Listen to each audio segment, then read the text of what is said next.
Hi, welcome to my channel. അപ്പോൾ ഞാനിന്നിവിടെ തയ്യാറാക്കുന്നത് ഒരു കൊഞ്ച് ബിരിയാണിയാണ്.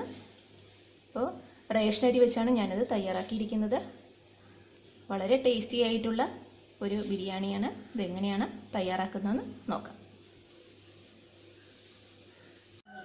അപ്പോൾ ഇത് തയ്യാറാക്കുന്നതിന് വേണ്ടി ഞാനിവിടെ 4 ഗ്ലാസ് അരി എടുത്തിട്ടുണ്ട്. ഇത് ഞാനിവിടെ റേഷൻ അരിയാണ് എടുത്തിരിക്കുന്നത്. ഈ ഗ്ലാസ്സിൽ 4 ഗ്ലാസ് റേഷൻ അരിയാണ് എടുത്തിരിക്കുന്നത്. അപ്പോൾ നമുക്കിത് കഴുകി എടുക്കാം. ഇവിടെ ഞാൻ 300 ഗ്രാം കൊഞ്ച് ഇവിടെ എടുത്തു വച്ചിട്ടുണ്ട്. ഇതിലേക്ക് ഒരു 1/4 ടീസ്പൂൺ മഞ്ഞൾപ്പൊടി,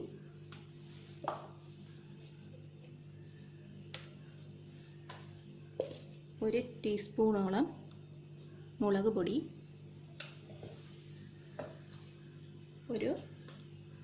ഒരു ചെറിയ സ്പൂൺ കുരുമുളക് പൊടി, ആവശ്യത്തിന് ഉപ്പ്, ഇത്രയും ചേർത്ത് ഒന്ന് ഇളക്കി വയ്ക്കുക.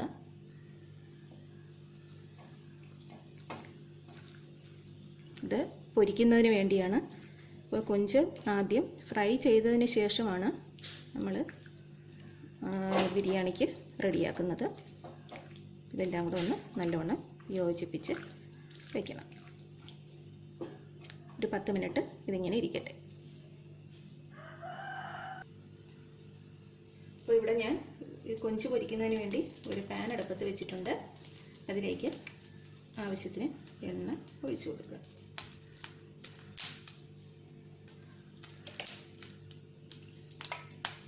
കൊഞ്ച്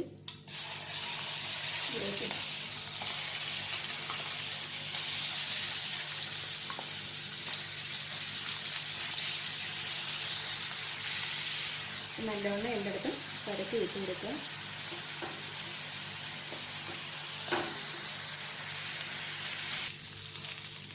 അപ്പോൾ ഇത് ഏതാണ്ട് മൂത്ത് വന്നിട്ടുണ്ട്. ഇനി നമുക്കിത് ഓഫ് ചെയ്യാം. അപ്പോൾ ഞാൻ ഇത് മിക്സൊക്കെ റെഡിയാക്കുന്നതിന് വേണ്ടി ഒരു പാൻ അടുപ്പത്ത് വെച്ചിട്ടുണ്ട്. ഇതിലേക്ക് കുറച്ച് എണ്ണ ഒഴിച്ചു കൊടുക്കുക.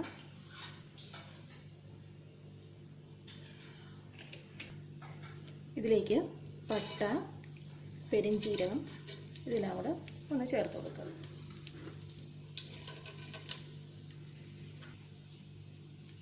ഇവിടെ ഞാനിവിടെ ഒരു 4 സവാള അരിഞ്ഞു വെച്ചിട്ടുണ്ട്. അപ്പോൾ അത് ഇതിനകത്തേക്ക് ഇടുകയാണ്.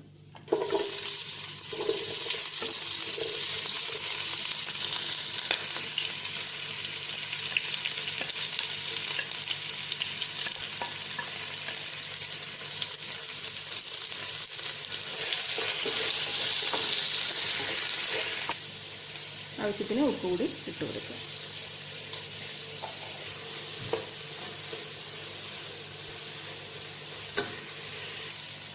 ഇതിലേക്ക് ഒരു 4-5 പച്ചമുളകും കൂടെ ഇട്ട് കൊടുക്കുക. ഗോൾഡൻ കളർ ആവുന്നത് വരെ. ഇനി കുറച്ച് കഴിയുമ്പോൾ ഇഞ്ചി വെളുത്തുള്ളി പേസ്റ്റ് ചേർക്കണം. തൽക്കാലം ഇതൊന്ന് കൊണ്ടുവരാം. ഇതിലേക്ക് ഒരു 2 സ്പൂൺ നെയ്യും കൂടെ ചേർത്ത് കൊടുക്കാം.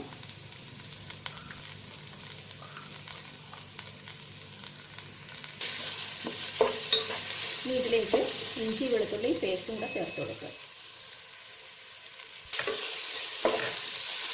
ഇതെല്ലാം കൂടെ ചേർത്ത് നല്ലവണ്ണം ഒന്ന് വഴറ്റിയെടുക്കണം.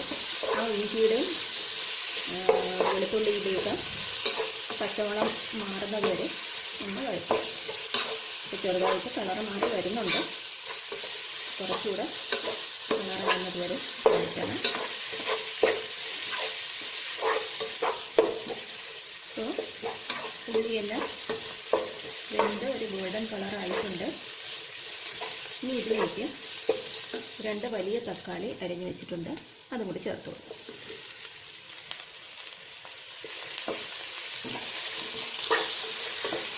നല്ലവണ്ണം നല്ല പഴുത്ത തക്കാളി ആയിരുന്നാൽ നല്ലത്. ഇതെല്ലാം കൂടെ നല്ല ഇളക്കി യോജിപ്പിച്ച് കൊടുക്കണം. തക്കാളിയൊക്കെ വെന്തുടയുന്നത് വരെ ഒന്ന് വഴറ്റി കൊടുക്കണം. ഇപ്പോൾ തക്കാളിയൊക്കെ നല്ലവണ്ണം വെന്ത് ഉടഞ്ഞ് ചേർന്നിട്ടുണ്ട്. ഇനി ഇതിലേക്ക് ഒരു ടീസ്പൂൺ, ചെറിയ ടീസ്പൂൺ മഞ്ഞൾപ്പൊടി, ഒരു 1.5 ടീസ്പൂണോളം മുളക് പൊടി, ഒരു 1.5 ടീസ്പൂണോളം മല്ലിപ്പൊടി, ഒരു ചെറിയ സ്പൂൺ കുരുമുളക് പൊടി, ഒരു 1/2 ടീസ്പൂൺ മസാലപ്പൊടി എല്ലാം കൂടെ ചേർത്ത് യോജിപ്പിച്ച് കൊടുക്കണം.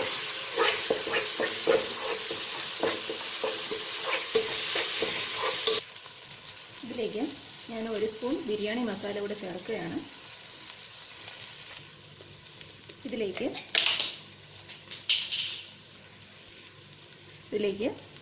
ഒരല്പം വെള്ളം കൂടി ഒഴിച്ചു കൊടുക്കാം. അപ്പോൾ ഇതിൽ ബിരിയാണി മസാല ചേർക്കാനില്ലെങ്കിൽ ഗരം മസാല ഒരു 2 സ്പൂൺ ഗരം മസാല ചേർത്താലും മതി.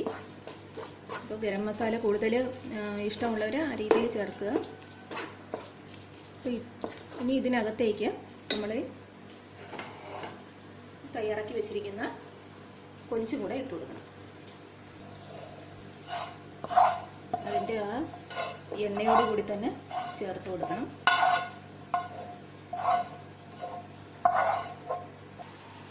ഇനി ഇതിലേക്ക് കുറച്ച് കറിവേപ്പില, അല്പം മല്ലിയില ചേർത്ത് കൊടുക്കണം. ഇത് നല്ലതുപോലെ യോജിപ്പിച്ച് കൊടുക്കണം. ഡ്രൈ ആയിട്ട് തന്നെ എടുക്കണം, വെള്ളം പാടില്ല.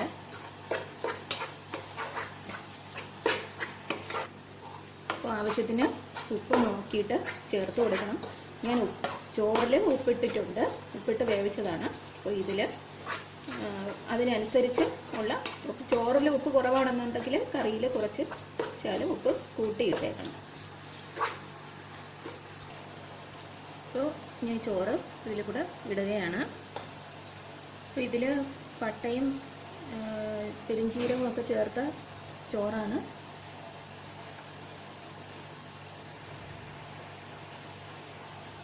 അപ്പോൾ ഇതെല്ലാം കൂടെ ചേർത്ത് നല്ലവണ്ണം യോജിപ്പിച്ച് കൊടുക്കണം.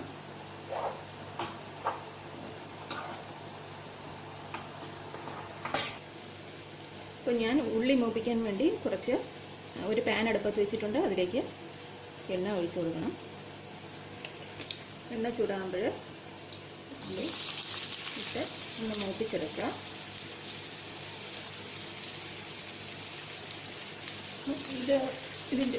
ഇതിൻ്റെ കൂടെ തന്നെ അണ്ടിപ്പരിപ്പ്, മുന്തിരിങ്ങ അങ്ങനെയുള്ള സാധനങ്ങളും കൂടെ മൂപ്പിച്ചിടാം. അപ്പം ഞാൻ ഉള്ളി മാത്രമേ ഇവിടെ മൂപ്പിച്ചിടുന്നുള്ളൂ. അപ്പോൾ ഇതാ ഉള്ളി മൂത്ത് വന്നിട്ടുണ്ട്. ഇനി നമുക്ക് സ്റ്റൗ ഓഫ് ചെയ്യാം. അപ്പോൾ ഇനി ഇതിലേക്ക് ഈ വറുത്ത് വെച്ചിരിക്കുന്ന ഇതിവിടെ ഇട്ട് കൊടുക്കാം.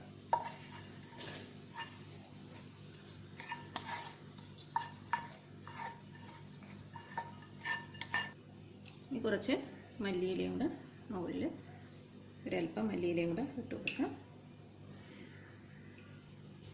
അപ്പോൾ ഇവിടെ നമ്മുടെ വളരെ സൂപ്പർ ടേസ്റ്റി ആയിട്ടുള്ള കൊഞ്ച് ബിരിയാണി ഇവിടെ റെഡി ആയിട്ടുണ്ട്. എല്ലാവരും ട്രൈ ചെയ്ത് നോക്കണം, എല്ലാവർക്കും ഇഷ്ടപ്പെടും.